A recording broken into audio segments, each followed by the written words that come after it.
Oi pessoal, tudo bem? Sejam todos bem-vindos, aqui é a Aline e hoje eu vou conversar com vocês sobre as minhas últimas leituras. Eu acho que isso aqui foram 2 meses de leitura, mas tem bastante coisa pra gente conversar. Bora lá?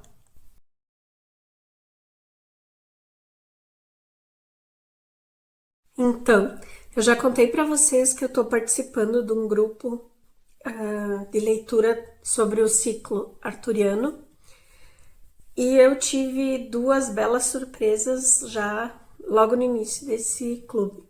Uma delas foi esse aqui, O Cavaleiro Preso na Armadura, que é um livro bem curtinho, tá? Ele é bem fininho assim, mas ele é enorme. Ele é um livro daqueles assim que a gente lê e a gente fica muito tempo depois ainda pensando nele, querendo voltar para ele. Ao menos foi assim comigo, tá? Aqui a gente vai ter a história de um cavaleiro que tem aquela ideia de que ele tem que salvar donzelas em perigo, de que ele tem que ser perfeito em cavalaria e que ele acaba esquecendo de como agir e de como se portar junto com a sua família e enquanto ser humano mesmo, sabe? Tem uma frase bem no começo da história que ele fala que ele acabava salvando donzelas que não queriam ser salvas, porque essa era a função dele como cavaleiro. E então ele vai nos trazendo assim diversos pensamentos sobre todas as armaduras que nós vamos usando, sabe, no decorrer da nossa vida. E nesse caso aqui, ele vai usar tanto essa armadura e tanto essa armadura que essa armadura não vai mais sair dele. E ele tá a ponto de perder a família, a esposa e o filho, por não tirar essa armadura, por estar sempre com essa armadura. Chega um momento que ele não consegue mais nem tirar o elmo. Então alguém tem que dar a comida para ele através do elmo. E nesse momento de desespero mesmo, ele vai procurar ajuda e ele segue em busca do Mago Merlin. E que é uma figura que vai nos trazer diversos aprendizados, digamos assim. Perdão. Mas ele vai encontrar esse Merlin, ele vai acabar descobrindo que ele precisa se achar, ele tem que fazer uma viagem de autoconhecimento primeiro, para depois ele conseguir tirar a armadura, para saber realmente quem ele é e como ele vai voltar para essa família, se ainda dá tempo de reconquistar essas pessoas que acabaram ficando em segundo plano durante tantos anos. É fantástico assim a forma como o autor faz esse cavaleiro entender que os animais têm muito mais a nos oferecer do que nós aos animais. Tem uma frase que me marcou muito que diz assim: os animais, eles não precisam de nada e eles não esperam nada fora do cotidiano, fora do normal para eles. Enquanto a gente fica criando muita expectativa. O ser humano ele se envolve em expectativas de todos os lados e esquece de viver a simplicidade do dia a dia, sabe? Assim, tem muita coisa maravilhosa para falar sobre esse livro, mas eu não quero acabar me empolgando e dando um spoiler aqui, então eu só sugiro que leiam, tá? Vale muito a pena, é uma leitura muito rápida, muito fluida e muito boa. Ainda no ciclo arturiano, eu li o Rei Arthur e os Cavaleiros da Távola Redonda, do Howard Pyle. E é um livro que me surpreendeu demais, assim. Eu imaginava, claro, a base da história do Rei Arthur, que já é bem diferente, né? Porque a gente leva aqui uma realidade que a gente já ignorava em prol da quantidade de filmes que a gente assiste sobre o rei Arthur. Para começar, que quando o Uther morre, o Merlin acaba criando toda a questão da espada para encontrar o sucessor, mas a espada ela não está numa pedra, ela está numa bigorna. Então, tipo, já começa por aí. Depois a gente vai ter diversas outras questões, assim, sobre quem são os cavaleiros que vão acompanhar o rei Arthur. Aquela necessidade de enfrentamento, sabe? De batalhas, assim. E é um livro tão gostoso, eu achei. E é um livro tão lúdico até, em diversas passagens, que é uma obra que eu quero ler pro meu filho, sabe? Eu quero muito reler, né? Essa obra aqui junto com o meu filho, contando essa história do rei Arthur, que, embora tenha muita batalha, ela é uma obra que carrega vários valores, assim, de cavalaria, digamos. Eu me apaixonei por essa versão aqui e com certeza farei uma releitura junto com o meu gurizinho. Eu também tô lendo, essa aqui eu não terminei ainda, tá? Eu tô querendo andar com ele, mas tá faltando tempo. Mas é Os Borgias, do Mário Puzo. Esse livro, ele é interessante de tantas maneiras, assim, que é complicado até falar, porque aqui ele já começa na introdução dizendo que quando ele foi pesquisar, o autor foi pesquisar sobre a máfia, que é o assunto que tornou ele mais conhecido, né? Ele acabou indo tão longe na pesquisa que ele acabou encontrando a família Borgia como sendo uma família que trouxe o nascimento dessa máfia, como ela depois ficou tão conhecida. E aqui a gente vai ter diversas questões, assim, sobre o crescimento do Rodrigo Borgia dentro da igreja. E aqui a gente vai ver o quanto ele levou os filhos junto, mesmo os filhos sendo bastardos, porque ele já era padre, ele não podia ser casado. E a gente vai ver muito sobre essa dualidade, digamos assim, da relação da igreja com os seus padres. Enquanto padre ordenado dentro da igreja, ele tinha que ser todo correto, né, e seguir as normas. Mas, legalmente, ele não podia constituir família. Mas a vida dele não era celibato, a vida dele não era tudo o que a igreja prega nesse sentido. Então aqui a gente já vai começar a história com o Puzo nos contando quando o Rodrigo Borgia chegou na casa da sua amante, mãe dos seus filhos, e tirou dela para irem morar com ele o César, o Juan e a Lucélia. E ele vai mostrar já ainda nessa infância as características que ficaram marcadas dessas pessoas pro resto da vida, assim. O César, o mais velho, o mais forte, mas com ciúme do Juan, pelo carinho que o pai demonstrava com o Juan, enquanto com ele era muita exigência. E a Lucrécia, é Lucrécia, não é Lucélia, Lucrécia, se colocando como a intermediária, a que vai fazendo as pazes entre os irmãos, assim, sabe? É muito interessante, é muito bom. E a gente vai chegar no momento em que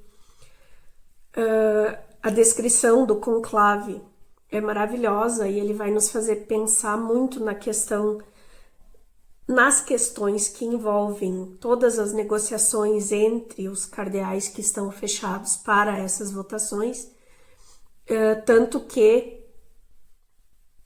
uma coisa que ficou muito interessante aqui de ler, assim, de entender, é que nessa época os cardeais ficavam presos lá e eles tinham comida que as suas casas levavam e passavam por uma portinhola para alimentá-los durante aquele período. Porém, era uma corrida contra o tempo, porque no que acabasse a primeira semana de clausura, eles já não podiam mais receber essa comida trazida pela família. Eles iam passar literalmente a pão, água e vinho, dali em diante até que eles entrassem num consenso e escolhessem um novo Papa. Além de que, como o Papa era o soberano dali de Roma, o Vaticano virava uma bagunça enquanto não houvesse um Papa com a coroa, porque tudo deixava de ser negociado, tudo deixava de ser tratado nesse período no qual era feita a nova escolha.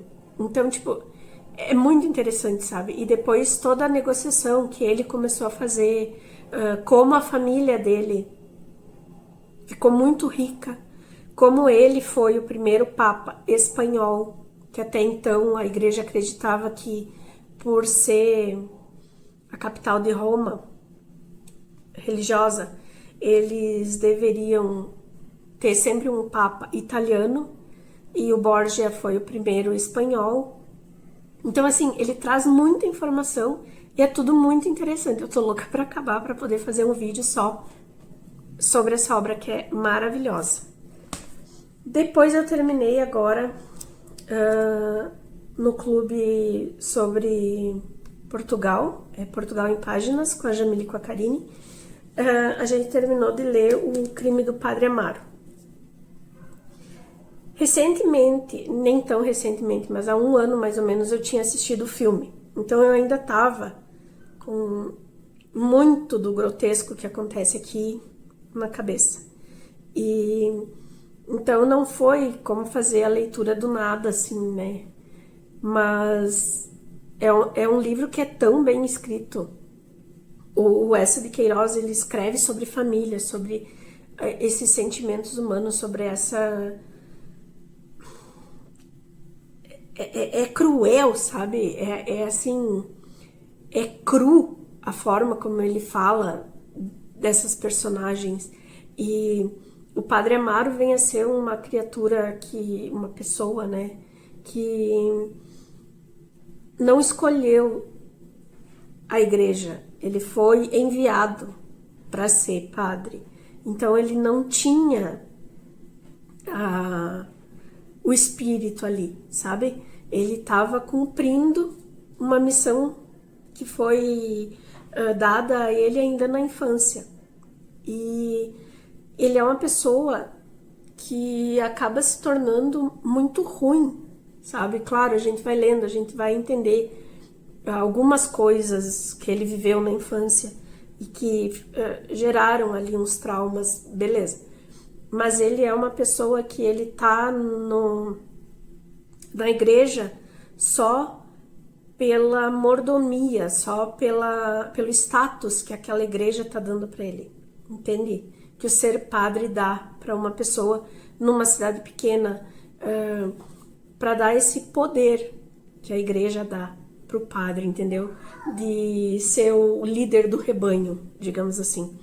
E o que ele vai fazendo, assim, com as pessoas da cidade, os jogos, as intrigas, chega a dar um ranço, sabe? E o auge, assim, da podridão que ele faz com a moça é terrível, sabe? Mas é muito bem escrito e aqui eu tive o benefício de estar participando do grupo e de ver Karine falando sobre a obra, porque a Karine contava como se fosse assim, menina fofoca. E a Karine é maravilhosa. E eu continuei lendo o livro nesse ritmo, assim, sabe? Da fofoca, Foi muito interessante, mas, gente, é um livro muito bem escrito, embora tenha toda essa questão de que o Eça de Queiroz era um plagiador, que existem outros escritores que tinham obras muito semelhantes. A maneira como ele escreve eu acho que é única, sabe? E foi uma boa leitura. Nós lemos também o Alto da Barca do Inferno, do Gil Vicente. E esse aqui é uma peça, tá?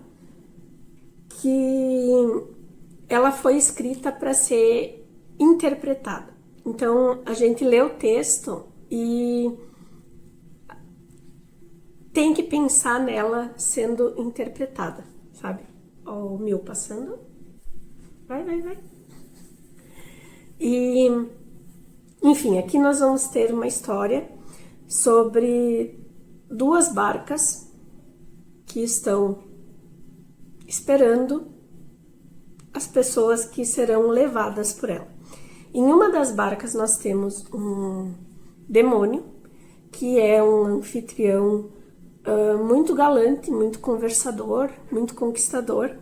E na outra nós temos um anjo, que é muito quieto, muito carrancudo e muito sucinto nas suas palavras.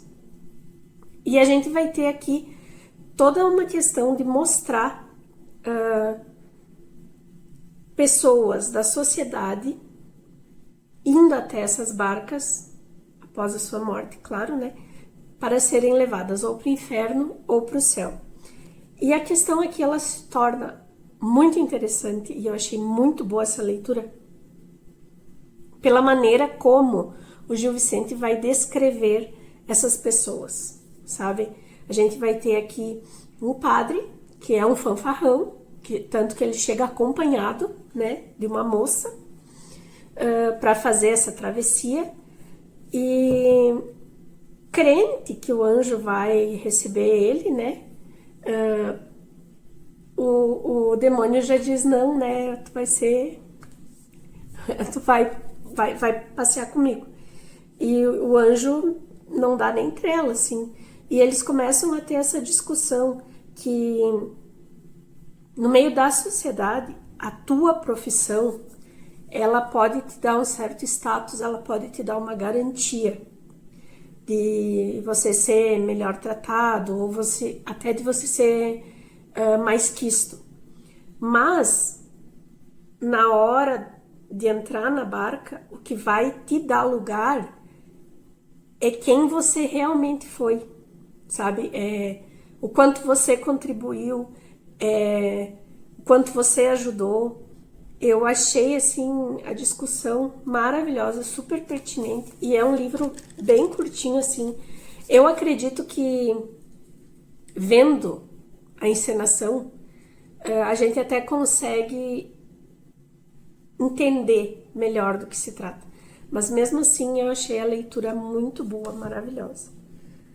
E por último, que eu vou mostrar para vocês aqui, é os Lusíadas, do Camões, que nós lemos nesse grupo também, Portugal em Páginas. Aqui eu preciso fazer uma crítica. Aqui eu já achei um pouco mais complicado, assim. É uma obra, é um clássico, é uma obra muito importante. Eu sei da importância dela, eu respeito a importância dela, mas trata-se de uma obra onde o autor tentou fazer para Portugal o que Virgílio fez em Eneida para Roma, o que Homero fez para Grécia e com a Ilíada e a Odisseia, mas é muito bem escrito, mas teve momentos que não me pegaram, sabe? E também eu preciso dizer que para mim pesou muito o fato de ter estudado muito sobre a história, as navegações, um conteúdo mais denso e um conteúdo bem crítico sobre as navegações portuguesas e sobre as colonizações portuguesas, para ler aqui eles colocarem tudo isso como com uma grandiosidade, assim, sabe? A minha crítica vai muito nesse sentido. Eu entendo que se tu tá tá escrevendo uma obra para engrandecer o teu país, tu não vai criticar. Mas eu achei que eles botaram muito assim, eles não, perdão. O Camões, ele escreveu muito como se os portugueses tivessem sido vítimas em diversos momentos nos quais eles realmente foram os agressores. Então isso me incomodou. Mas, tipo, ciente de que ele estava escrevendo para enaltecer o país dele, beleza? É uma crítica que eu faço a essa obra, tá? Opinião minha, vozes da minha cabeça, tá tudo tranquilo. Fora isso, é um livro que é muito importante, mas eu acho que a modéstia dele, na minha singela opinião, foi um pouco falha, porque o que Homero fez com a Ilíada e com a Odisseia, tipo, eu tô pra ver alguém que faça, sabe? Até o próprio Virgílio em Eneida não é uma das minhas obras favoritas também. Então, aqui me pegou muito nisso, tá, pessoal? Nesse... Como é que eu vou dizer? Nessa enaltação, assim, do que não foi belo para ser escrito como belo. E em vários momentos, assim, a leitura foi cansativa para mim. Sendo bem franca, tá? Se você não achou ótimo, pode comentar, pode me contar. Eu vou aceitar a sua opinião. Essa que eu tô expondo é só a minha, tá? Bem tranquilo. Eu resolvi participar de um grupo de filosofia, é o Plano Estoico, com o professor Brian, e nós lemos também agora, em agosto, o Banquete de Platão. Foi uma leitura maravilhosa, eu amei. Eu tinha conhecimento de várias ideias filosóficas que estão aqui, porém eu não sabia que estavam aqui. Sabe quando a gente vai lendo e vai pegando artigos e a gente vai lendo ideias e a gente sabe que foi Platão, a gente sabe que foi escrito por Platão, mas eu não tinha noção dessa obra em geral, como ela era. E eu achei ela simplesmente maravilhosa. O que nós temos aqui é... Sócrates é convidado para um jantar e nesse jantar estariam outros filósofos. A gente vai conhecer 6 deles, se não me engano, e o Fedro, no início do jantar, ele diz que eles deveriam falar sobre o amor. Então, toda essa discussão são diversos filósofos, personagens, né, falando sobre o que é o amor para eles. O que, por si só, eu já achei uma ideia genial, porque o amor não é a mesma coisa para todo mundo. E aqui o Fedro vai dizer que o amor, ele tem esses vários lados, mas que ele acredita que o amor, ele é primordial. Tem uma frase que ele fala aqui que me marcou demais, que diz assim: primeiro foi o caos, e depois nasceram essas duas coisas, que é a terra e o amor. Então ele vai fazer um discurso voltado para Eros, o deus do amor, falando da sua importância e dizendo que ele é mais velho que os titãs, que ele é mais velho que é o mais velho dos deuses e que ele não recebe a importância que ele deveria.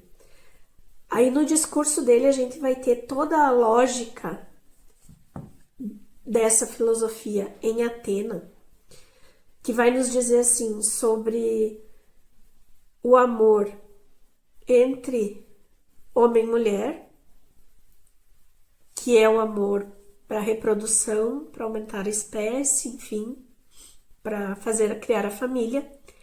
E a gente vai ter toda a descrição do que é esse amor entre os homens.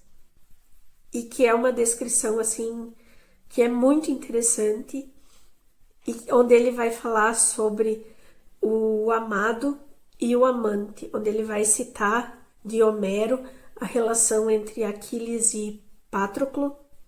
Ele vai citar outras relações também, mas ele vai mostrar como esse amor envolvia tantas coisas, onde ele também vai falar sobre a questão de que, independente do sexo, a pessoa se torna mais forte por amar alguém, porque ela não vai querer ser menor ou se diminuir ou errar ou perder estando do lado do seu ser amado. Então, assim, eu achei fantástico, achei maravilhoso. Essa primeira parte, essa primeira fala do Fedro foi ótima.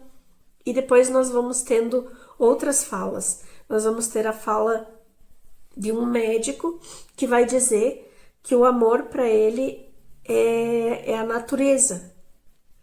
E é como na medicina, o amor ele tem que ser essa ordem, ele tem que ser esse equilíbrio entre o corpo e a mente, ele tem que ser o equilíbrio da natureza, que tudo que desequilibra adoece.